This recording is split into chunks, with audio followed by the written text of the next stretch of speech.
ఎందుకు రామ్ నేనంటే నీకు అంత ఇష్టం? ఎందుకంటే నువ్వు నాన్నవి కదా. Watch our film Anaganaga premieres May 15th only on ETV Win.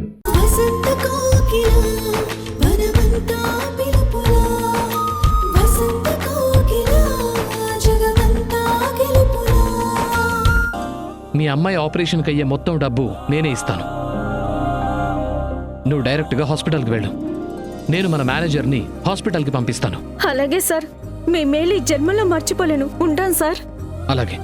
అమ్మా, ఈ డబ్బులు ఖర్చులో కొంచెం. అలాగే సార్.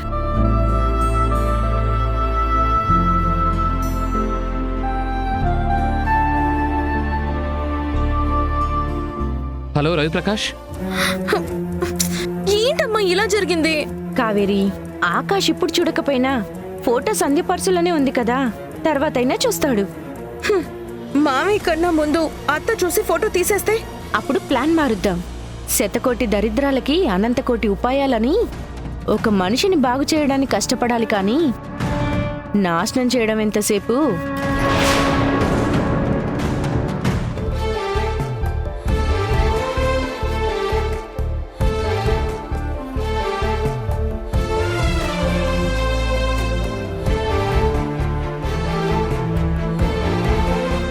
సడన్గా కావేరి ఎందుకు కాల్ చేసింది?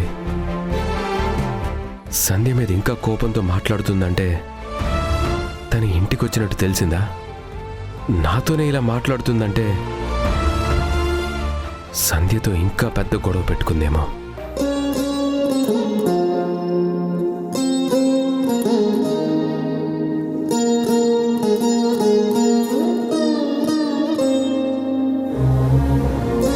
ఇప్పుడు సంధ్యతో మాట్లాడితే కూడా ప్రాబ్లం చేస్తుందేమో.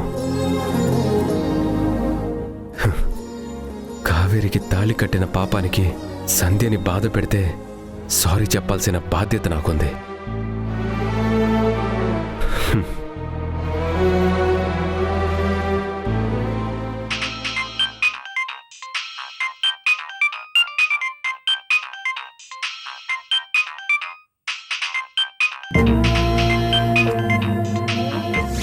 సూర్య వాళ్ళ ఇంటి నుండి.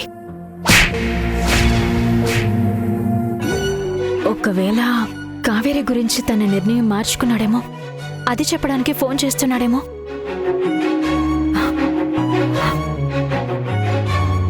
హలో సంధ్య, నువ్విక్కడికి వచ్చినట్టు ఆ ఇంట్లో ఎవరికైనా తెలిసిందా? ఎందుకలా అడుగుతున్నారు? ఇంతకు ముందే కావేరి ఫోన్ చేసి మాట్లాడింది. కావేరీనా? ఏం మాట్లాడింది? కొత్తగా ఏం లేదు, ఎప్పట్లానే చిరాకు కోపంతో ఏదేదో ఆగింది.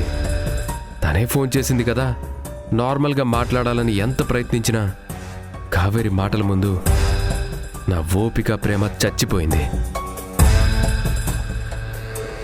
ఒకవేళ నువ్వు ఇంటికి వచ్చినట్టు కావేరికి తెలిసిందేమో, ఆ కోపంతోనే ఫోన్ చేసిందేమో అనుకుంటున్నాను. లేదండి, ఎవరికీ తెలీదు.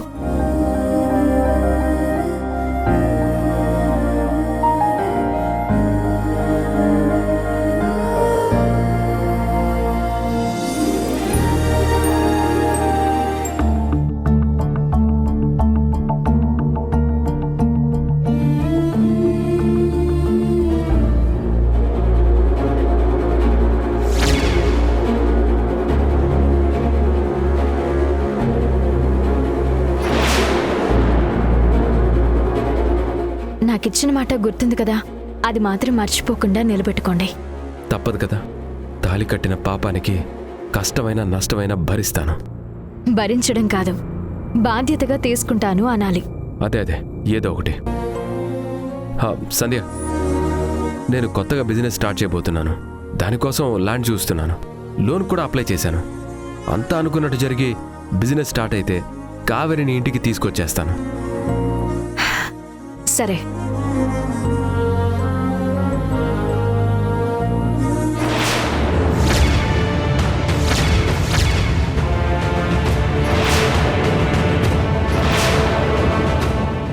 ఏంటత్తా అంత నవ్వుతూ కాల్ కట్ చేసా? నీ మొదటి మొగుడు నా ప్రస్తుత మొగుడు అంత బాగా మాట్లాడా? నేను మాట్లాడింది నీ గురించే. ఇదిగో, ఇలాగే నా పేరు తీసుకురావద్దని చెప్పాను, అయినా అర్థం కాదా నీకు? అర్థమైతే నీ కాపురంలో నిప్పులెందుకు పోస్తుంది? ఏదో బాధ్యత తీసుకోమని చెప్తున్నావు, నీ గురించేనా? అంటే మా అందరు కళ్ళు కప్పి ఏదైనా కొత్త ప్లాన్ వేస్తున్నావా? అమ్మా ఏదో మాట ఇచ్చారు అని కూడా అంటుంది. ఆ డీలింగ్స్ ఏమై ఉంటాయో. సిగ్గు సిగ్గు, ఆ మాటలు ఆ పనులు మరీ ఇంత దిగజారిపోతాయి అనుకోలేదు.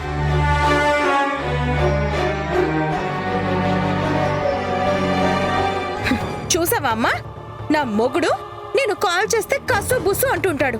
అదే ఈవిడ గారు కాల్ చేస్తే మాత్రం కన్నా బుజ్జి అని మాట్లాడతాడేమో. ఏం చేస్తామే తల్లి, నీ మొగుడికి కొత్త పెళ్ళం కన్నా పాత పెళ్ళం మీదే మోజు ఎక్కువ ఉంది. చిచి, ఏం మనుషులో ఏం బ్రతుకులో. సుశీలక్క, సుశీలక్క, వార్తలు రా విశాలాక్షి. రారా విశాలాక్షి, కూర్చో. పేరుకు మాత్రం విశాలాక్షివి, కానీ మనిషివి మరీ నల్ల పొసవైపోయావు. ఈ మధ్యన అసలు కనిపించడమే లేదు. ఎక్కడత్తయ్య గారు, ఇంట్లో పనులకు తోడు మోకాళ్ళు పట్టేస్తున్నాయి. కూర్చొనివ్వడం లేదు, నిలబడనివ్వడం లేదు. అందరూ మా అక్కలాగా చెంగు చెంగని గెంతలేరు కదా. మా అమ్మకి దిష్టి పెట్టే బదులు నువ్వు కూడా ఇంట్లోనే ఉండి రెస్ట్ తీసుకోవచ్చు కదా పిన్ని. అటు ఇటు తిరిగి అలసిపోవడం ఎందుకో. అలుపేముందే తల్లి, మీరెలాగూ పెళ్లి పిలుపులకి రావడం లేదని నేనే వచ్చాను. నువ్వు చెప్పక్క, మన జ్యోతి పెళ్లి పనులు ఎంతవరకు వచ్చాయి? నువ్వు బావగారు ఏమైనా శ్రద్ధ తీసుకుంటున్నారా? జ్యోతి, పిన్నికి టీ తీసుకునిరా. సరే అమ్మా. శ్రద్ధ తీసుకోకుండా ఎలా ఉంటాం? మీ బావగారైతే ప్రతిరోజు ఏదో ఒక రకంగా బ్రోకర్ దగ్గరకు వెళ్తున్నారు. ఆ అమ్మాయి సంబంధం గురించి మాట్లాడుతున్నారు.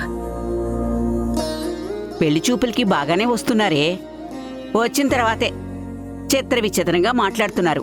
అంటే ఏమంటున్నారు అత్తయ్య? ఏం చెప్పనే తల్లి, మగ విధవై పుడితే చాలు వాడేదో బంగారు గనిలాగా పెళ్లి చేసుకోపోయే పిల్లని సంతలో పశువులా చూస్తున్నారు. నోటికొచ్చింది వాగుతున్నారు. అరే, మొన్నటికి మొన్న ఒక విధవ 15 లక్షలిచ్చి అమెరికా పంపిస్తేనే పెళ్లి చేసుకుంటాను అన్నాడు. అయ్యో రామా. నిన్నటికి నిన్న ఇంకో ఇంగితం లేని సన్నాసి జ్యోతిని పెళ్లి చూపులు చూడ్డానికొచ్చి దీప నచ్చింది, దాన్నే పెళ్లి చేసుకుంటాను అంటాడు. చిచ్చి, వేధవ మొహాలు తలుచుకుంటేనే వికారం వస్తుంది. రకరకాల మనుషులు, రకరకాల బుద్ధుల వాళ్ళు. అలాంటి వాళ్ళ గురించి ముందే తెలిసినందుకు మనం సంతోషపడాలి. అది నిజమేలే. టీ తీసుకో పిన్ని. మన జ్యోతి పెళ్లి తొందరగా జరగాలంటే మానవ ప్రయత్నంతో పాటు దేవుని ఆశీర్వాదం కూడా అవసరం అనిపిస్తుంది. మన జ్యోతితో పూజలు వ్రతాలు చేయిస్తున్నావా అక్క? అన్నీ చేయిస్తున్నాను. ఊర్లో ఉన్న గుడులన్నీ తిప్పాను.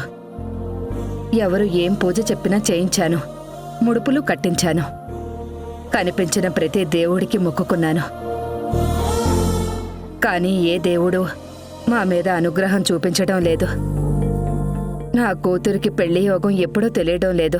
అబ్బా అమ్మ చాలు. మీరు మాట్లాడడానికి నా పెళ్లి తప్ప వేరే ఏం లేదా? దయచేసి టాపిక్ మార్చండి, వినలేకపోతున్నాను. అసలు నేను వచ్చిందే నీకోసం. ఇదే మాట్లాడతాను. జ్యోతి, నువ్వు కూడా వినాల్సిందే.